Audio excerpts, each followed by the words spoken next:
بسم اللہ الرحمن الرحیم۔ ایک شرعی مسئلہ ہے کہ آیا سڑک پر کھڑے پانی کا حکم کیا ہے؟ اس کے چھینٹے کپڑوں پر آ جائیں تو وہ کپڑے ناپاک ہوں گے یا پاک ہوں گے؟ اس کا جواب یہ ہے کہ اگر سڑک پر کھڑا ہوا پانی وہ صرف بارش کا پانی ہے، اس میں کوئی گٹر کا جو پانی ہوتا ہے اس کی آمیزش نہیں ہے، یا باقی جو ناپاک پانی ہے اس کی آمیزش نہیں ہے،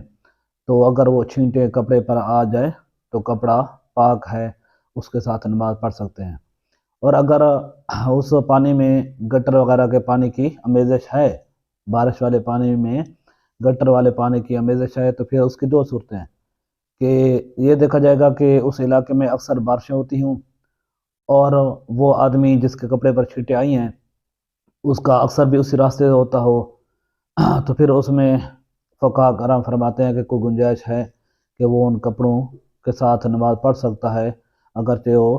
بارش کے پانی میں گٹر والے پانی، لیکن اس وقت بھی شرط یہ ہے کہ کوئی زہری نجاست نہ ہو، زہری طور پر نجاست دیکھنے میں نہ آئے تو پھر وہ پڑھ سکتا ہے۔ اگر اس علاقے میں بارشیں بھی کم ہوتی ہیں اور آدمی کا وہ مطلب زیادہ استعمال اور راستہ بھی نہیں ہے، تو پھر اس کے لیے ضرورت نہیں ہے، پھر اس کے کپڑے ناپاک ہوں گے اور ان کپڑوں میں وہ نماز نہیں ادا کر سکتا۔